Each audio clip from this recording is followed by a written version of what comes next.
Riley. You obviously know me. For those of you who are new to the channel, thank you for joining us. For my long-term subscribers, I really appreciate you all being here yet again. You guys rock. This week we're going to do a little something different. As you can see, I've got my better half, Rachel, here with me.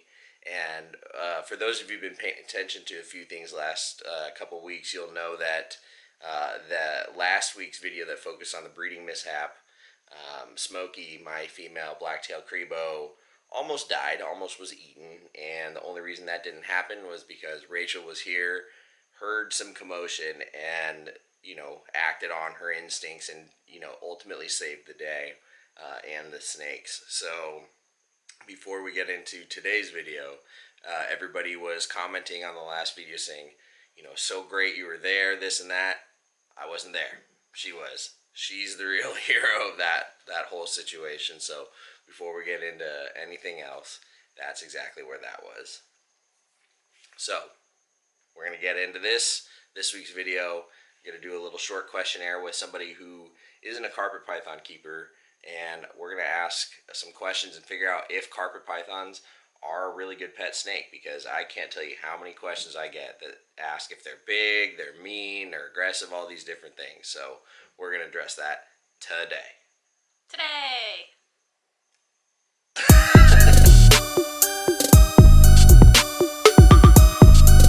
couple quick questions. This is real basic, real simple. So for the viewers here, can you tell them what your reptile experience level is, just so they don't think this is some complete scam? It's a scam. Like in general, or after I met you, or just in general. Like, they know that I'm a reptile keeper and breeder, but some couples are like total reptile couples. So if that's not us. If you're a complete reptile nut, then this video is more or less invalid to people. That a good, almost naive and ignorant response is kind of what would be more relatable to people who don't know carpet pythons. Okay, so my reptile experience. So for those of you that have been following, I'm sure Riley's mentioned, I am a zookeeper, so it's my job to take care of animals.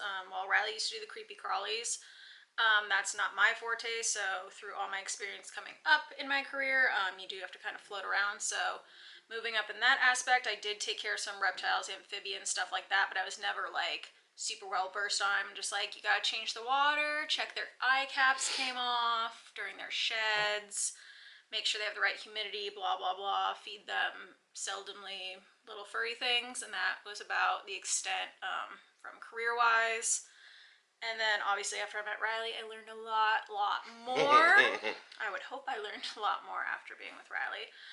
So me personally, besides Riley's whole snake room, I have my own personal pet Russian tortoise named Rupert. I have my own ball python, and then I pretend I help take care of the crested geckos we have. So you're not a reptile keeper by trade. Not by trade. I can keep them alive, yes, yeah. But okay, so that's, I wouldn't put it on my business card. Right. So that's kind of a good background. Animal care professional, but not reptile centric. So so that's probably pretty similar for a lot of people, at least the lack of reptile centric. He's got zoomies. So what was your first exposure to a carpet python? I would guess you starting to get them, because when Riley and I first started dating, he was a ball python type of dude.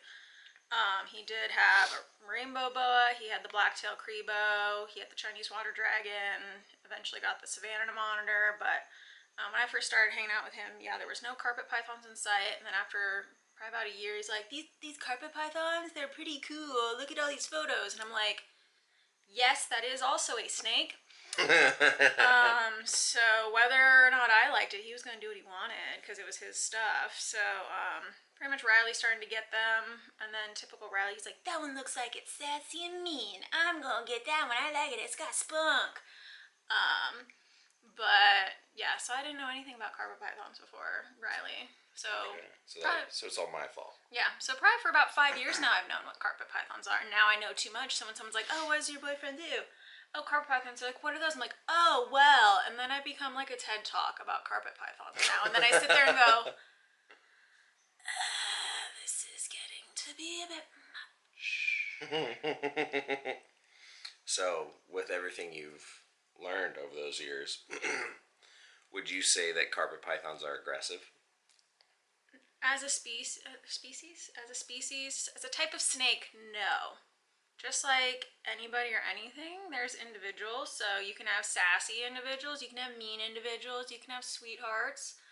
But like as a whole, like there's like the whole stereotype like, oh, pit bulls are mean. Like, no, there's mean pit bulls, but it's like it's not a mean type of dog. Right. It's just how they're raised or how they're handled. Same thing with these guys. Like I often describe these guys like little pit bulls. They got little pit bull wide boxy heads. Like by nature they're not mean. Like if you leave them alone and then try to interact with them, they're just going to be defensive and grouchy. But that doesn't make them mean. Right. Have you ever been bit by one? Maybe a baby. Maybe. Yeah, I was trying to think Maybe. about that.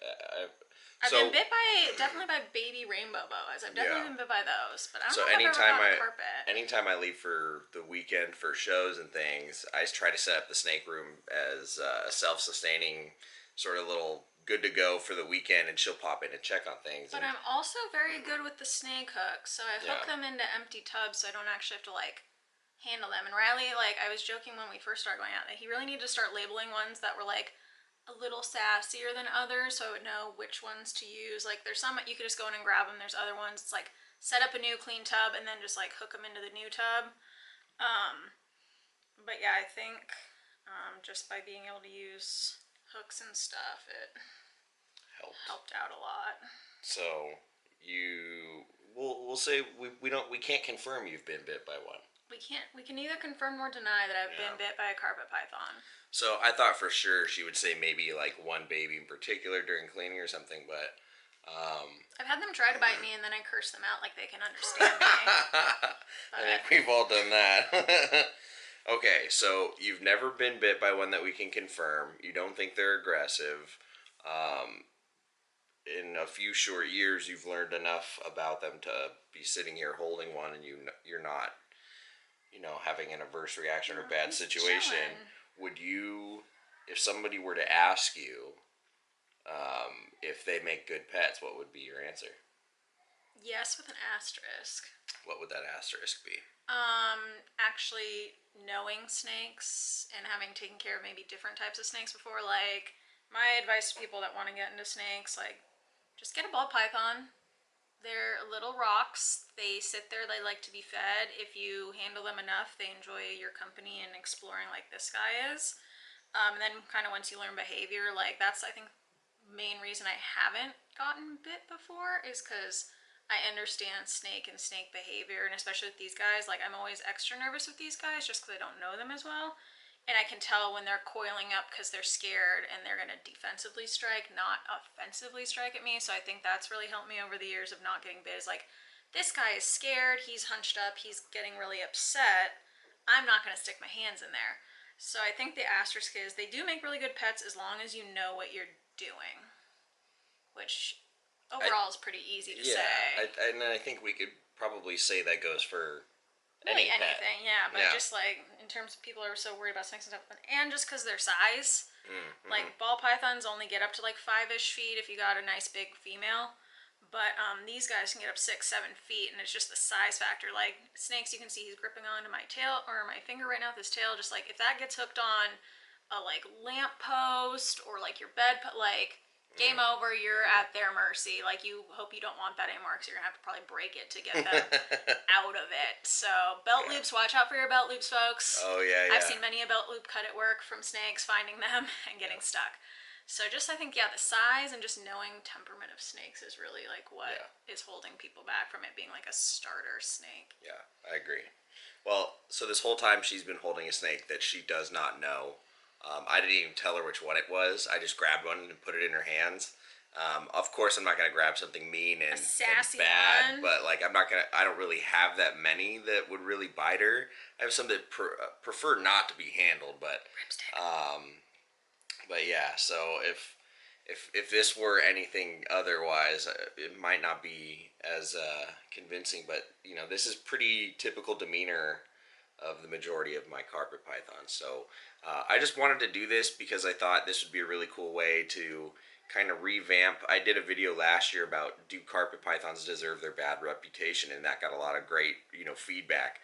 But I thought I would take a different spin on that and grab somebody close to me that isn't a carpet python aficionado by any means, and just have them answer those basic questions. So once again, thank you to Rachel for not only saving our other snake, Smokey, I and love her. yeah, and now having a near-death bonding moment.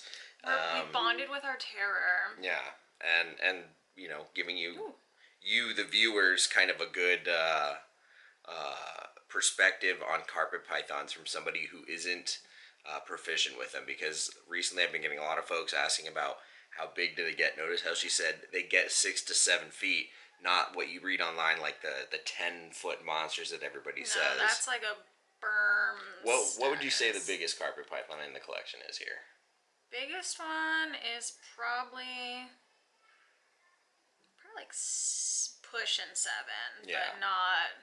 Yeah. She's probably only like 3 inches round at her biggest if she's ovulating or something. Yeah, so nowhere near like retic or berm or anaconda size, but definitely bigger than a ball python. And with how active, excuse me, with how active they are, definitely a little bit different. And from what I've learned from Riley, correct me if I'm wrong, it's because Riley, from what I know, well, that's all I really know, is he like appropriately feeds his animals. He feeds them the right type of food, the right size of food. He doesn't power feed them or try to push them to get big for breeding. Like, he'll wait the 3, 4, 5 years it takes instead of just, here's a large rat, here's a large rat, and then it gets just ginormous and massive. And that's probably how you end up with those like 10-footers, is because people just are too impatient and they just power feed to get the size they want faster than they should. Yeah, typically the only time I've ever seen video footage or photographs of animals near that large are either very old obese animals or actually wild caught animals in Australia from localities where some local coastals get really big, but even then that's rare. So be careful the information you're reading from online and getting your care tips and advice from. Definitely ask somebody who knows and who has experience, because But you can trust us. We swear. Don't listen to the internet, but listen to us. This is going to be on the internet.